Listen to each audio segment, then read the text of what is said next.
Hello, hello. Welcome to the Global Citizen Therapy Podcast, the podcast for women of color who are daughters of immigrants to feel seen, heard, and validated. My name is Nancy Diaz, and I am a trauma-informed therapist, speaker, and your podcast host today. And now, let's jump into today's episode. Hi, everyone. Today, we're going to be talking about body image and self-esteem. So if you are someone who has ever struggled with your body image, with weight issues, with shame and guilt, and that frustration that comes with feeling like you're overweight, you're definitely going to want to tune into this episode.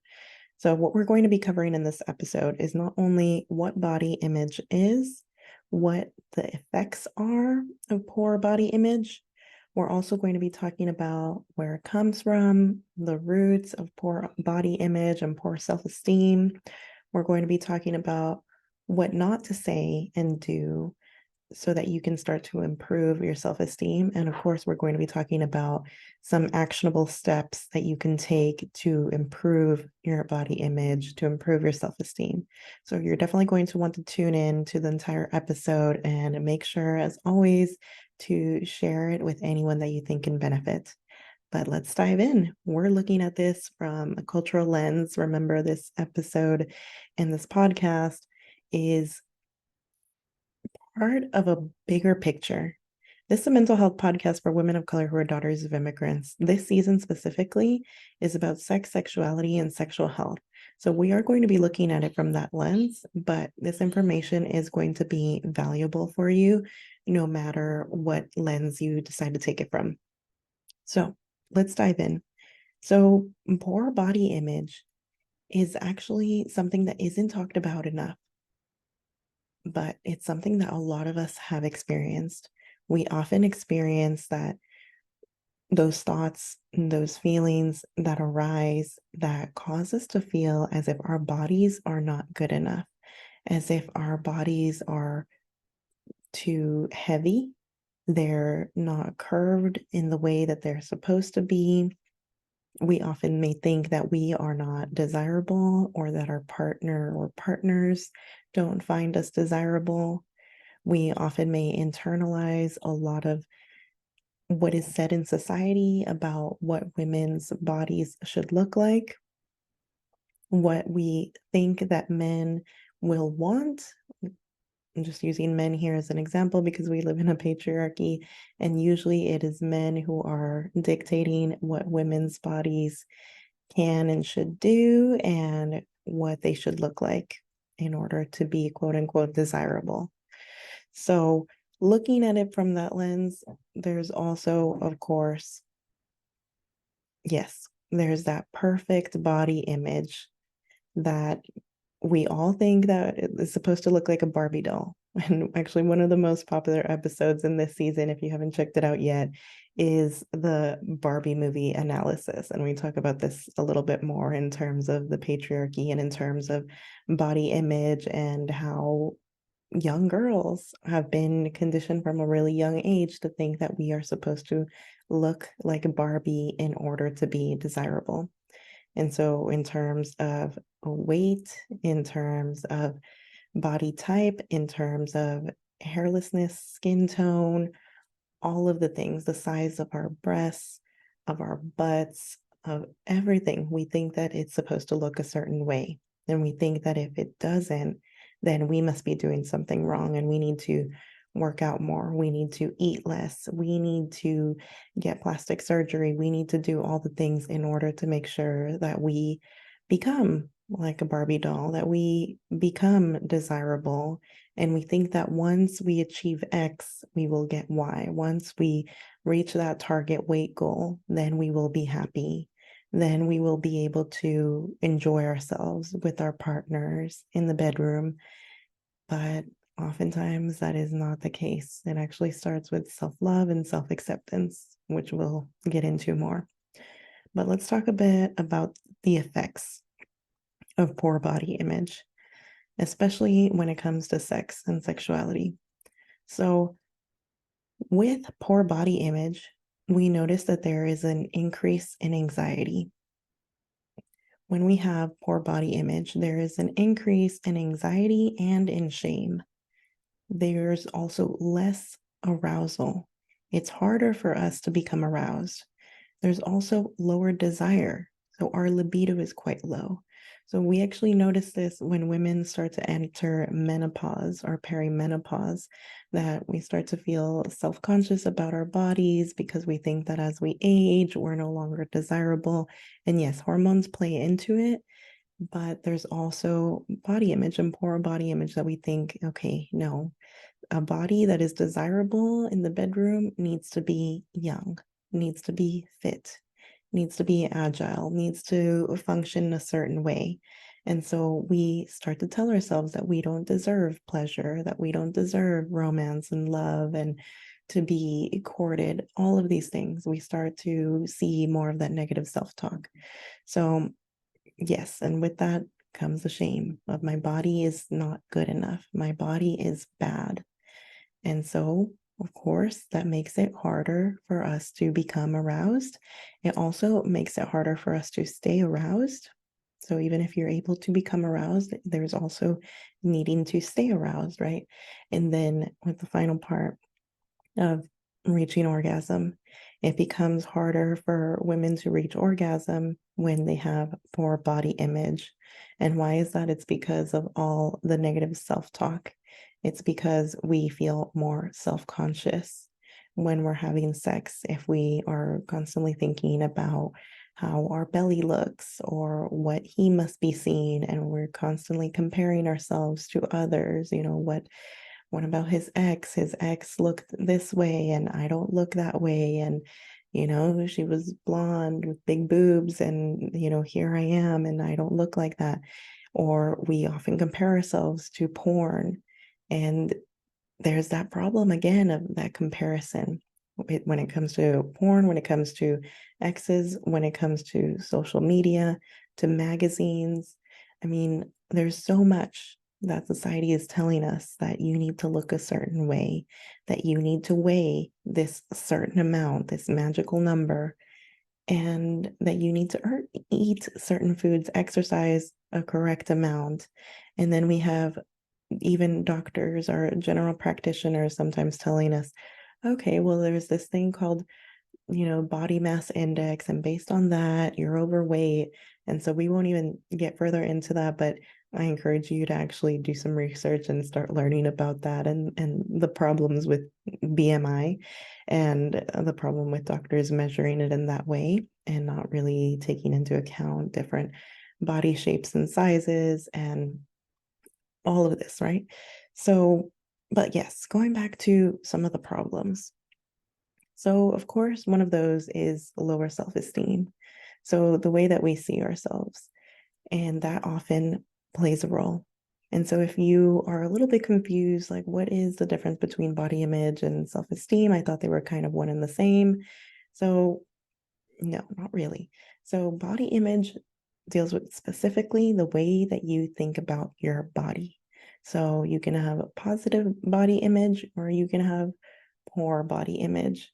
And with self-esteem, self-esteem is not just necessarily about your body, not just necessarily about how you look. It also can come from lots of different things. You can have very high self-esteem because you maybe are doing really well at work and you're feeling very proud of yourself. You may have a really great connection with your family, with your friends, and you feel like those values of community and connection and family are being fulfilled. You may have a really great alignment with your purpose. And so you may feel like, yeah, I feel really good about myself. I think I am a good person. I'm doing a great job. Life is pretty good and I'm just doing the best that I can. And so you regard yourself in high esteem, right? You have yourself like, okay, yes, I'm doing great. I am confident. So self-esteem and confidence are two that I want to also kind of differentiate because there's some confusion there. So confidence, you can have confidence and not have high self-esteem, if that makes sense. So confidence is something that you can portray. So you may look at a woman walking down the street with her head held high and I think I just picture like the high heels, and the nice suit, and she's just walking with purpose, and she's just going to nail that next meeting, right? She's going to get what she wants because she's walking with confidence, with purpose. But we don't actually know what thoughts are going on through her head. So while she may be portraying confidence, her self-esteem may be rock bottom. It may be down on the ground, as is the case for many women. And I want you to even think about, in your life, how many women do you know who portray confidence? Do you personally know? And how many women do you maybe not necessarily personally know, but you have your role models who actually exhibit that level of confidence? And now I want you to think about, same question, but how many of those do you know have high self-esteem? How many of those have shared their personal challenges with self-esteem? To me, when I look at role models and who I look up to, I feel like I love it when people actually share where they started, where they're at, what their challenges have been, what has helped them to get there. And then I can see, like, oh, yeah, they're a real person, because I'm not going to just believe that just because someone portrays confidence all the time, I'm not going to believe that they have high self-esteem and that they're doing great in life and that they feel great in their lives just because that's what they're portraying to the world. So there's that difference there as well. But as we know, practice makes perfect. So I'll go into that as a tip a little bit later on. But yes, going on to how are the two different types of body image different from each other. So there are two types. So there's how you see yourself, how you see your body, and how you think others see your body, right? And so this is where we get into a bit of body dysmorphia, where what you see in the mirror doesn't actually reflect reality, where you may think that you look really fat and really disgusting and you just feel terrible about yourself, when the reality is that you may be stick thin and you may not even see it. And so, yes, there's two different things: how you see yourself and how you think that others see you. So we're going to also get a little bit more into that when we talk about some things that you can do to work on yourself and the way that you see you. And that will slowly start to creep in to adjusting how you start to think that others see you as well. So getting first into what where do the body image issues come from? So we have to look at body image issues from a trauma-informed lens, because there is a correlation between body image issues and trauma and PTSD. So when we think about people who have experienced trauma, or even we're holding trauma that has been passed down to us from generations, we can start to understand why we may struggle with body image. And it has to do a lot with eating. So one thing that's interesting is that there are studies that show that there are a lot of people who have eating disorders who also have PTSD. So for example, 1 in 4 people who binge eat have PTSD. So it's 1 in 4, right? Next statistics that's very interesting is that 35% of women with binge eating disorder have been raped or assaulted. And now if we think about the very sad statistic that 1 in 3 or 1 in 4 women have been sexually assaulted or raped, then we start to realize, oh, that could be actually why many of us as women struggle with body image, struggle with eating, and especially with emotional eating, sometimes with binge eating, and sometimes to the point that it can become a disorder. It can be something that we don't have control over anymore in the same way. So, keeping that in mind, I think can really help us have a bit of compassion for ourselves. The other thing that I think is important to have is a culturally sensitive lens around this.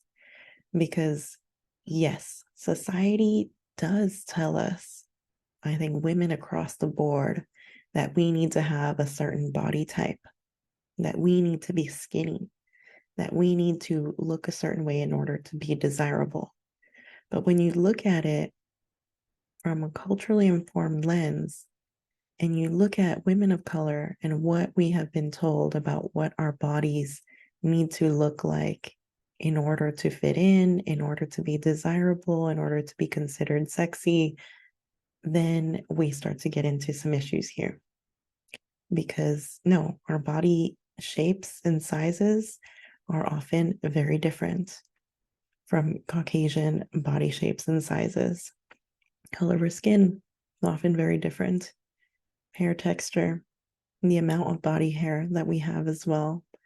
There's just so much difference that it makes sense that we may struggle with poor body image, especially if we think about all of these things like hair texture, the amount of body hair, skin tone, all of these things. If we start to include those into the way that we think of body image, which I think isn't talked about enough, then we start to realize, okay, no, it makes sense. The way I look is so different from the way that white Barbie looks, from classic Barbie, that it makes sense that I think that I am not good enough, because we've been told and conditioned since we were very, very young to think that we are not good enough, that the way we look is not good enough. If you are familiar with this study that was done many, many years ago, there is a study that actually was done with a very young girl, toddler, and she was given two baby dolls, and one was black and one was white. And the questions that the researchers were asking them, such as, which doll is the good doll? And the girl would hold up the white doll. Questions like that. Which doll is the bad doll? Hold up the dark-skinned doll. Questions like that help us see that even since a very young age, we're learning that the way that we look is not good enough. And we think that we are bad. And so we have to look deep down inside and wonder, okay, what is it about my body that I don't like? And why is that? Where does that come from? And oftentimes that trauma, like I said, has been passed down from generations and can be traced back to colonization and the fact that our ancestors have often been beaten and raped into submission. We have been taught to say, yes, sir, and come running whenever there's a man that needs something. We have been taught to be fearful. And even now, even in today's day and age, we in so many countries don't have control over our own bodies, over our own rights. And so all of that plays into how that trauma is stored in our bodies, how we feel that in our bodies. And so make sure you stay until the end of the episode, where I'm going to be talking about how we can start to release that trauma from our bodies and actually start working on some of these body image issues that are constantly coming up for us as women. So, but zooming out, that type of thinking has been passed down again and again and again. And we've been told generation after generation that we are not good enough. And so that is why our mothers and our aunties are usually the ones telling us, hey, when are you going to start the diet? Hey, you look a bit fat. Hey, have you been hitting the gym lately? You need to hit the gym. You need to work out. And I know that I heard this from my grandmother, which is actually why I have a bit of a complicated relationship with her. It's because I don't know her very well. She's always lived in Mexico. I always lived in the US and now I live in Australia. I've always been so far away from her that I have only ever met my grandmother a handful of times. I can count on maybe one hand the number of times that I have met my grandmother. And so in those limited interactions, all I remember is that the very first thing that she says to me when it's been years since she's seen me, first thing that she'll say to me is, "Oh, you've gained weight." Or she'll talk about me as if I'm not there and say, like, "Oh, Nancy has gained weight." And so, of course, that triggers me and I have a reaction. And I think that's so many of us, that our grandmothers, our mothers, our aunties, family friends, sisters, cousins have always been around us telling us that, "Oh, you've gained weight. When are you going to start going to the gym? How are you going to get married? Who's going to want you if you don't work out?" And sometimes, like in the case of with my mom, it comes from a place of they're worried about us. And so it's hard for us to become explosive without feeling guilty. If we do actually release that anger and say, "Oh, I'm so tired of you telling me this all the time, all the time." I have had that conversation with my mom. Definitely not perfect. I have, been triggered to the point that I'm like, why can't you actually focus on, how well I'm doing in school or at my job, or why is it always about my weight? And I say this because I know that this is going to resonate with so many people, because I know that within all of my friends that are daughters of immigrants, with so many of my clients, this is an issue that comes up again and again and again, of being constantly told and questioned why we're not working out more, why we're eating so much, and when are we going to lose that weight? When are we going to prioritize that? Instead of having people comment about some of the other aspects of our lives that are more important to us, where we're doing really well, that kind of thing. So looking at it from that lens of, okay, this has been something that's been passed down.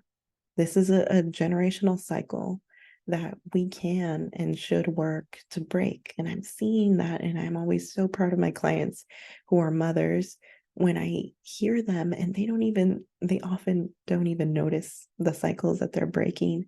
But even, I mean, I know as their therapist what their mothers and grandmothers have told them about their weight.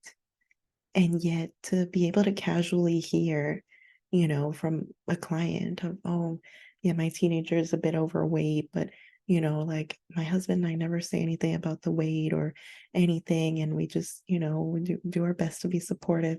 I just say, like, that is huge. That is a huge cycle being broken. And so it's so important that we actually take the time to do the work on ourselves, to actually heal from so much messaging in our society, from our own families, the people that love us, that have told us that our bodies are not good enough the way that they are. Oftentimes, even harder when they do come from a place of, "I just want you to be healthy.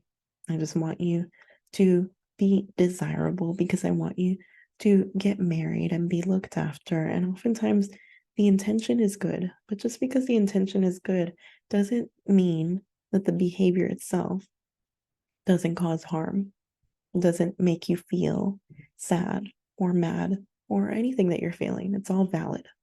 So zooming out from this, makes total sense that you may be struggling with some of this, because it is very heavy, and it is something that not everyone will understand, that you have parents that are constantly talking to you about your weight. And I know that, when I talk to some of my white friends about this, it's something that they were like, "Wow, but that is so mean. How could they just keep bringing that up if you've already told them that you don't want to talk about that, and why? But it doesn't even matter, and you're not fat, like you're not overweight. Like where do they see that?" And so, yeah, very interesting to kind of look at it from that culturally sensitive lens of, okay, how much does my culture play into it? And going back to what I said about food and eating being very important here with body image as well. Oftentimes, and I will just quickly mention, because I can go off on a whole tangent here, I will just quickly mention that we often have been shamed into thinking that our cultural foods are not good enough, and that they are greasy, that they are unhealthy, that we should not be eating so much tortillas, for example, in my culture, or roti, or anything that, people just look at us and think like, wow, you eat that every day? You eat rice every day? Like, how how is it possible? Like, you're supposed to eat, asparagus, or you're supposed to eat kale, when in reality, we eat a lot of vegetables in our cultural cuisines, respectively, across all different cultures. We cook a lot with vegetables, and our food actually is very healthy. It just looks very different, and we cook with very different vegetables. So, for example, in Mexican cuisine, we don't use kale. There are so many vegetables that I'm just now at the age of 29 learning about, that it just kind of blows me away. But then when I think about it, I'm like, well, it's because this vegetable is not really in Mexican cuisine. So I can explore with it and have fun with it, and try it and see if I like it. I'm not going to force it, because I know that even if I make Mexican dishes, they still are healthy, and they can have lots of different vegetables, but they're just different vegetables. For example, we use tomato, onion, and coriander in almost everything. And of course, the chilies. And those are vegetables, and those are healthy. And there's nothing wrong with rice and beans, nothing wrong even with white rice. So letting go of some of that, actually examining, like, where does that come from? Who has told you that your food, that your eating habits is wrong, that you are bad if you eat your cultural foods?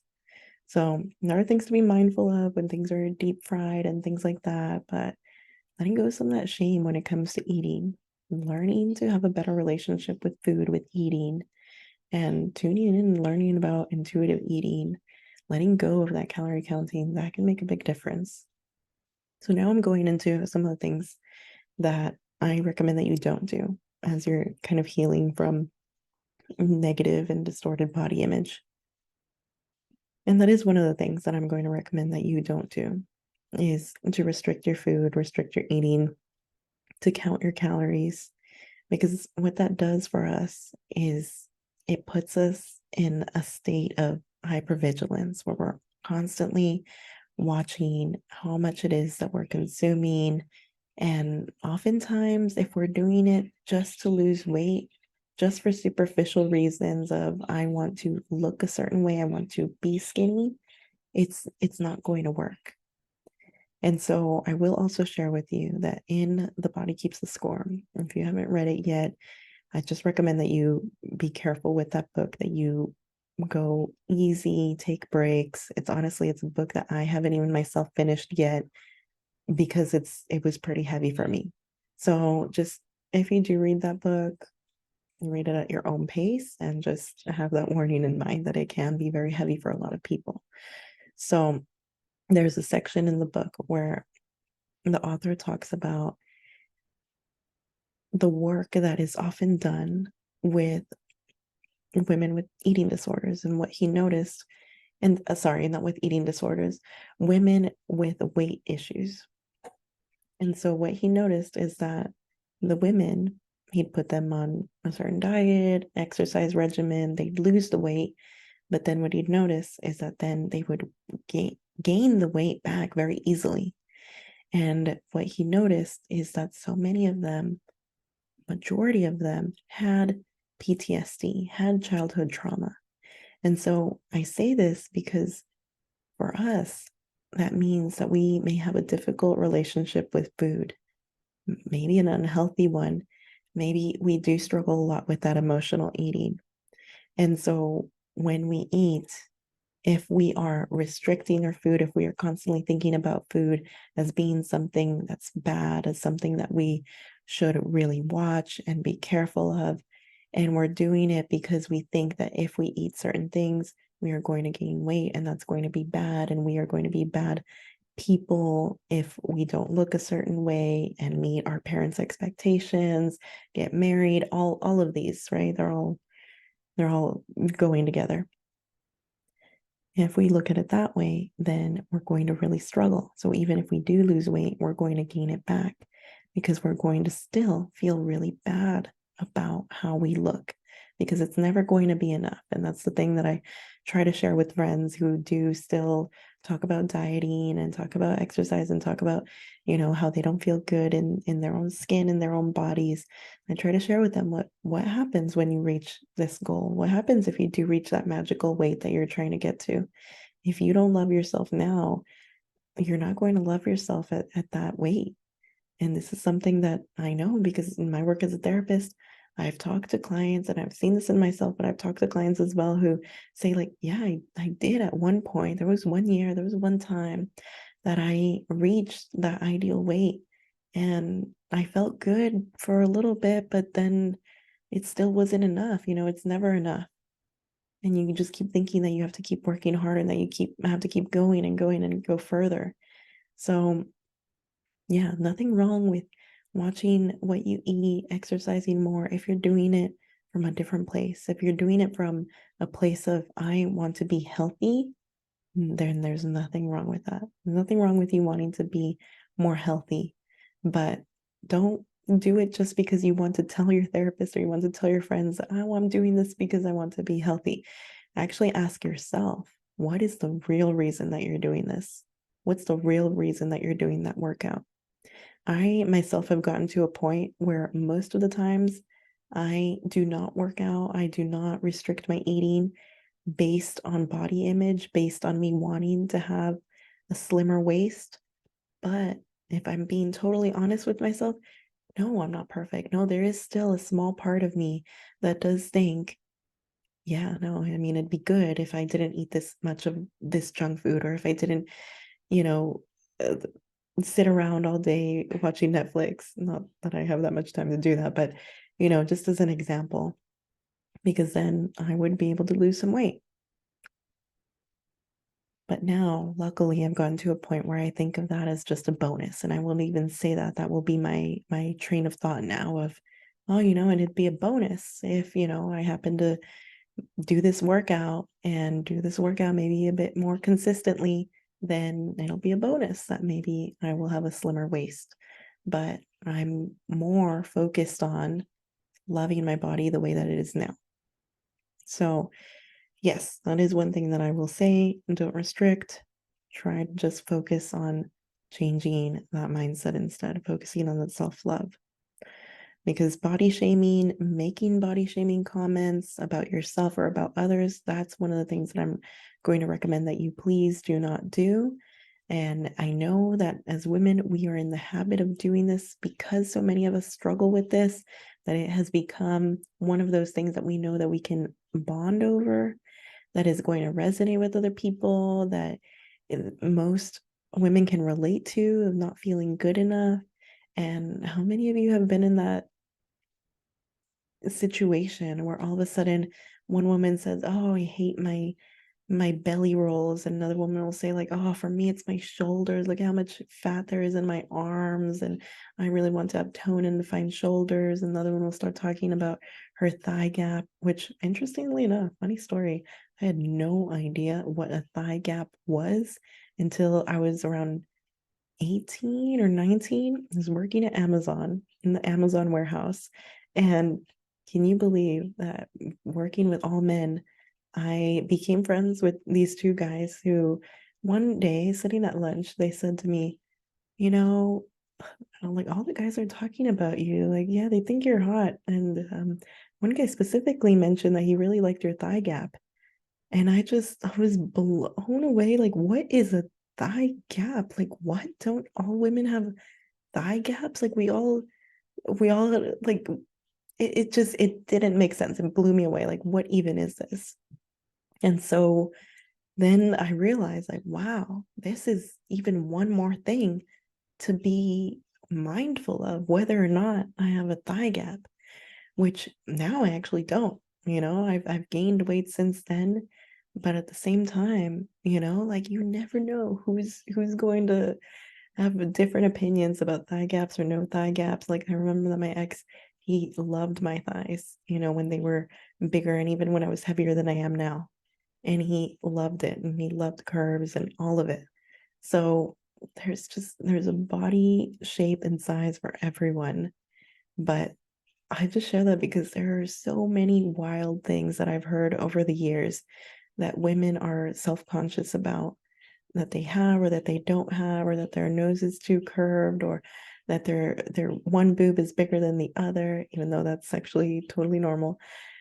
All of the things I've heard so many things, and I'm sure I'm going to keep hearing so many more wild things. So I'm going to suggest that you stop comparing yourself, that you stop shaming and making body shaming comments like that out loud about yourself, about other people, definitely. And slowly you will start to notice that you then have less of that self-talk with yourself as well. Let's start there. Stop making those negative comments about yourself out loud. And that goes, I'll just quickly say, not related to body image, but don't ever even say, I'm so stupid. That's one thing that I used to say a lot more years ago. And now that I've realized the power that our words have on our thoughts, on our behaviors, on our feelings, I've stopped saying that, and it's been a game changer. So, of course, not perfect. Sometimes I will still notice that I say it or that I think it, and I'm like, nope, nope, just have a bit of compassion for yourself. You made a mistake. You're human. Humans make mistakes. That's fine. Does not mean that you're stupid. So, same thing with body image. Okay, that's all right. It's the holidays. Of course, you're going to eat more. The food is amazing this time of year. You're focus on what you're actually getting out of the holiday season instead of being so worried about the weight that you may potentially gain. Focus on what else you will gain. You will potentially gain more love and be fulfilled with that connection with your family. Potentially, you will get some of that. If you have a toxic family, you may not get that. But yes, it's just something to be really mindful of. And comparing yourself to others, I know that that one is way easier said than done, but limiting your social media use if possible, I highly recommend that for that reason of, yes, there's so much comparison when you have a social media account, especially if you have more than one. But even watching who it is that you're following. Do you follow someone who talks about dieting a lot? Do you follow someone that you can just tell they over exercise? Because over exercising, it's a real problem as well. And that's not healthy either. And it can definitely become a problem area. So watching all of that. And now to go on to what it is that you can do to actually help you on this journey of loving yourself, your body more. You can feel really confident in the bedroom, outside of the bedroom. So focusing on that self-love and on that self-acceptance, making sure that those words make it into your vocabulary, looking at what is in your current vocabulary, what are the types of conversations that you have at the moment with friends when it comes to bodies, when it comes to body image, to size, to weight, to food, and surrounding yourself with people that are also on these same journeys, on these similar healing journeys that do talk about self-love, about self-acceptance. That can make a big difference. It'll help you focus on those aspects as well instead of on the other ones, the shame and the guilt when you do eat. So focusing instead, self-love, self-acceptance. The other thing that I'll mention that has been huge for me is making that mindset shift. Actually thinking about this, looking at a photo of you at your ideal weight if you have one. I know for me, I looked for a photo, and this was a few years ago. I think it was in maybe 2017 or 2018 that I realized, like, wow, okay, I have graduated and I've realized that I've been sedentary, meaning that I didn't get much exercise on a regular basis. That I've been sedentary for the past 6 years because I worked an office job. And then right after that office job, I had to go to school and sit in 3 hour long evening classes. And there was no walking anywhere because I needed to quickly drive point A to point B. And of course, on the weekends, I would cope with the stress by eating quite a lot. And there was no time to meal prep. There was no time to go to the gym if I wanted to get my homework done, if I wanted to get 8 hours of sleep, which I always say that this is how I made it through a master's degree, uh, which I did right after a bachelor's degree. People wonder how I did it. 6 years of school, back to back, no break. I said I made sure to prioritize sleep. Sleep is amazing for your mental health. I don't even think I knew that in that level of awareness at that point yet, but I knew that it was good for my physical health, and I knew that for stress, and I needed it. I needed to be well rested because my days were so long, 16-hour days sometimes. So I knew that that was important. And so because of that, I had to push exercise and diet to the side. And looking back, I probably would have found a way to wake up earlier or something, right? And unfortunately, not everyone has that option. Sometimes you do have to, choose what you can give and take. So looking at that, I was like, okay, I've gained some weight because I've been sedentary for the past 6 years. What do I do now? And my friends and I, friends at the time, right? All talking about the same thing, like, oh, we've all gained weight. Okay, like let's get together and make a plan. We're gonna meal prep. We're going to go to the gym together. And this is the other thing that can be tricky, right? When your friends are also the type that are constantly comparing themselves, shaming their own bodies, constantly talking about the weight that they've put on. And then you find this magical bonding moment of, let's all go on a diet together. Let's all go to the gym together. It's hard to see the problem with that because we think, oh, well, now there's this common thread between all of us, and this is going to help us become closer. And I want to fit in and belong and be included. And so I also am going to shame my own body. I'm also going to say, yeah, I've gained weight too, or yeah, I'll join you with the gym routine and with the diet. I think I've always kind of known that diets were not good, and I never really wanted to participate in a diet. But I think in order to fit in order to belong, I sometimes would say, well, like I don't really believe in any of these like weird diets, but I think, like maybe I will just try to eat healthy, with you guys, and we can hold each other accountable. So that was, in 2017 or 2018 that I said, okay, let's look at some photos of, what we want to look like. And so, but I said, oh, let's not look at like model photos or anything. Like let's look at our own photos from maybe past years of what we look like and what we want to get back to so that it's more realistic. So even thinking about this conversation, I'm like, I did have some level of self-awareness even back then that I knew like, no, I'm definitely not going to have some bikini models photo on my home screen of my phone to serve as motivation, right? I know it needs to be realistic. But I looked up a photo from me in 2013, and that I knew like all these years that I had been gaining weight, I was like, wow, that's the photo, right? And yeah, it was when I was playing probably like 5 hours of tennis each day. Those of you who don't know, I don't think I've mentioned it on the podcast. I used to play tennis for a community college team, and I used to also coach my high school tennis team. So that was a lot of hours of tennis in a day. So even though I was working and going to school, I also was playing quite a bit of tennis in the afternoons and evenings. And so that was when I was actually pretty fit. And I remember when I took that photo, that was the first time ever in my life that I had bought a two-piece bikini as an adult. And I ordered it and it came and I tried it on and I went to go look in the mirror, took my phone and I took a photo, but you can tell even in the photo that I was not happy, that I was not loving how I looked, and took the photo thinking that, if it looked good, if I thought I looked good, I might share it on social media. No, I did not ever share that photo. That photo, I think it exists somewhere in my cloud, but it's never seen the light of day because I hated how I looked back then. And then when I realized in 2018, I was like, if I hated how I looked back then, why am I right now in this moment going to spend all my time and energy working to get that body back if I am still not going to love how I look when I'm at that weight, when I look like that?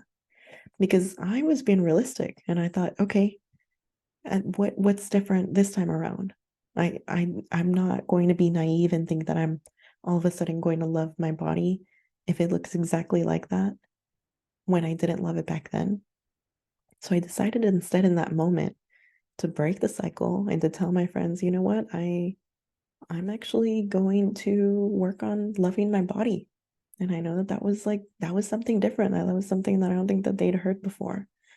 And they were supportive, they didn't really understand it, but I think they were like, "Oh, yeah, don't understand it. That's yeah, I guess that point makes sense, but I don't really believe it."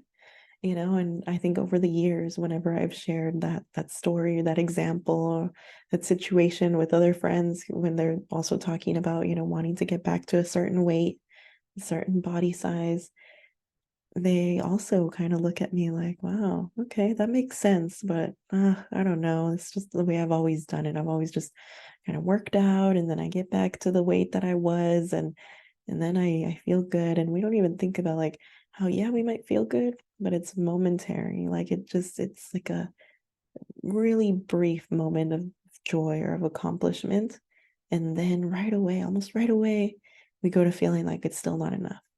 So I will just encourage you to try to make that mindset shift to really think about, okay, so if I actually achieve this weight, what would that even look like?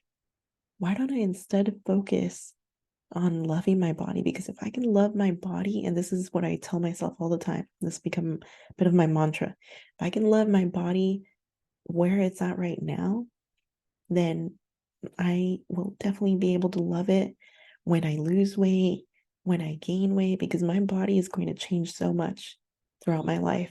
It's going to change again and again and again. So I would rather spend my time and energy on loving my body the way that it is. Still, I work to be healthy. I try to eat healthy. I try to exercise. I do that for my health, for my mental health, for my physical health, because they're one and the same. And it's been helpful. So I encourage you to try to make that mindset shift. I encourage you to set boundaries with friends, with family members who maybe are talking about things that you no longer want to talk about when it comes to weight, when it comes to eating, body image, that kind of thing. I encourage you to remind yourself that you are entitled to pleasure and enjoyment, sexual or non sexual pleasure and enjoyment, but you are entitled to that pleasure no matter what your body looks like, no matter what your body size shape is. And think about it if this helps. Think about you would tell a fat friend, an overweight friend who is saying, "Oh, I don't think I'm going to have sex tonight because, I mean, look at me. Who would want to have sex with me? I mean, I would love to, like have a guy go down on me and, experience that pleasure and just, but no, I don't think I'm going to do it." What would you say to that friend? You really care about that friend? You're a good friend. You would say, "What are you talking about? No, that's nonsense. Go for it. Enjoy yourself. You deserve to enjoy and to have pleasure, to have that orgasm, that many orgasms."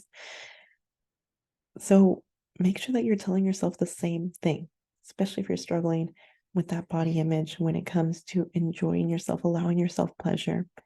Because so many of us deny ourselves that pleasure, even when it comes to eating. We don't let ourselves eat that cake or those cookies or anything that we love. We deny ourselves that pleasure when in reality, we deserve that pleasure and we can be careful and be healthy and still allow ourselves to experience pleasure and joy. To find the balance, but definitely we do deserve that pleasure. So reminding yourself that you're entitled to that pleasure and that allowing yourself pleasure is radical. It's a radical form of resistance. So if that helps, you're a bit of an activist like me and you're like, fight the power, do it. Remind yourself in that way. But yeah, practicing mindfulness, I think, can be really helpful as well.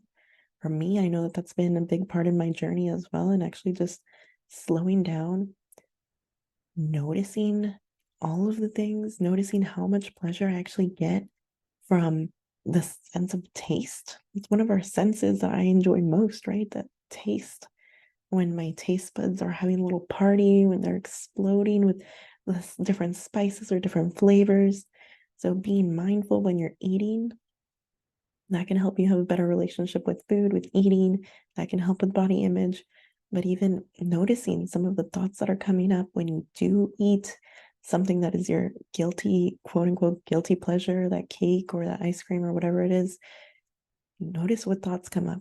And just with mindfulness, we're just noticing them, we're observing them, we're not being judgmental about these thoughts, we're just noticing any themes. Okay, every time I eat cake, this comes up for me. I feel this. I am thinking that. Okay, notice that. Mindfulness can be really helpful here. And the other thing is going to be gratitude. Gratitude for your body. That has been really helpful for me. And that comes with a mindset shift as well. Because instead of thinking, oh my God, I hate my body is disgusting, look at these rolls, they're so big, and oh, I hate how I come out when I take photos, and I'm always the fattest in the group. Instead of having those types of thoughts about your body, shifting it to gratitude for your body, thinking about all the amazing things that your body has done for you, can do for you. I mean, so many of us struggle with the belly area, with the abdomen. But even thinking about the power of the belly, of the stomach, of the uterus, that it can actually grow, expand, and hold human life. I'm someone that doesn't want to have kids or doesn't want to ever experience pregnancy, but still, I can be grateful and mindful of the fact that my body is amazing. Just the fact that it can do that, that's incredible. But how many things can it do? I mean, can it do a crunch? I mean, I struggle a little bit, but I can do one, right? I mean, there are just so many different things that our stomach, that our abdomen can do for us. Our arms, if we struggle with, oh, my arms are too fat, like what can those arms do for you? Think about all the things that your arms do for you.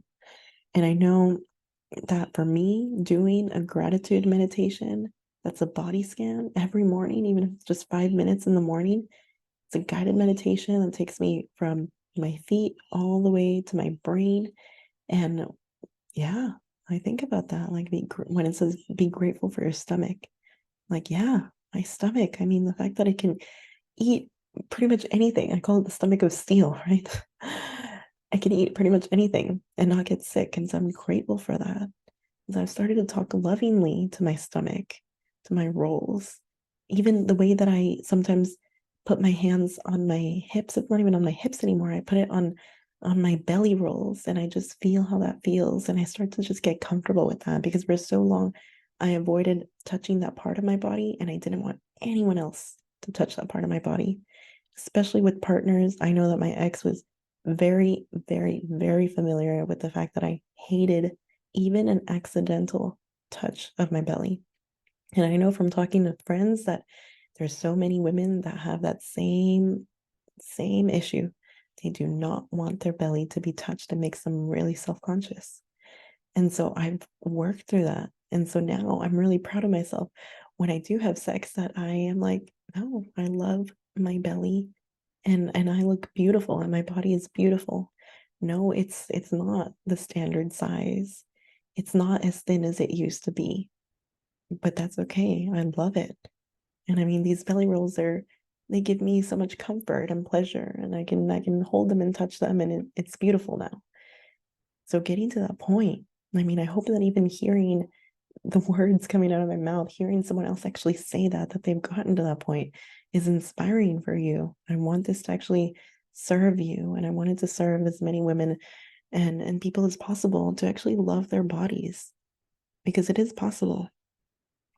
And the final thing that I'll leave you with that has been really helpful for me and for a lot of my clients in releasing some of that trauma, some of that shame, some of that guilt, anything that you may be feeling when it comes to body image issues, is actually doing some somatic work. So I'm trained in an approach called brain spotting. I don't talk about it that much on the podcast, but I am trained in what is called brain spotting, which actually allows us to access a different part of the brain called the subcortical region. Because when we talk, we use the prefrontal cortex. And oftentimes there's only so much that we can process on a cognitive level when it comes to body image, when it comes to trauma, because like I said, they're pretty much tied together. And so processing that trauma that is stored in our bodies sometimes may require a different approach. For me, it's been a combination of all the things that I just mentioned. It's been a bit of mindfulness, it's been a bit of gratitude, it's been some mindset shifts. Some of that is cognitive, and it's been understanding some of that trauma and PTSD and where it comes from. Those things are helpful, but also what's been really helpful for me and for a lot of my clients is actually trying to release that trauma from the body using somatic approaches like brain spotting or EMDR or somatic experiencing. Some of these can be really helpful in actually letting go of that. So I will leave you with that as the final tip, but I would love to keep this conversation going on social media. I think it's so important. So I'm going to be creating some stories on Instagram and some posts about this self-love, self-acceptance kind of theme, especially as it relates to body image, especially as it relates to you feeling empowered and confident in the bedroom. So yes, definitely check it out. Give your 2 cents, share if anything that I haven't mentioned in this episode you have found to be really helpful in your journey. Share if you learned anything or if you found anything to be really worthwhile. Please share. But yes, I will leave it there for now. Thank you so much for tuning in, and I hope to see you next season because this is the last episode. So yes, we will be taking a break from the Global Citizen Therapy podcast, but we will be back in 2024 with season 5. So if you are not caught up with all the episodes from seasons 1 to 4, I encourage you to do that. But I will leave it there for now and see you all in the new year. All right, take care.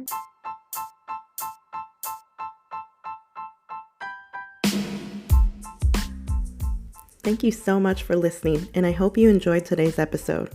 As always, I am here to be open, honest, and vulnerable with you because you are not alone. If you want to support this podcast, please make sure to leave a review so others can find it as well. If you're interested in working with me, you can find me at www.globalcitizentherapy.com. And if you'd like to heal your relationship with self-care and learn more about how to find the type of soul care that works for you, you can find the link to my workshop in the description of this podcast episode. Thank you again, and see you next time.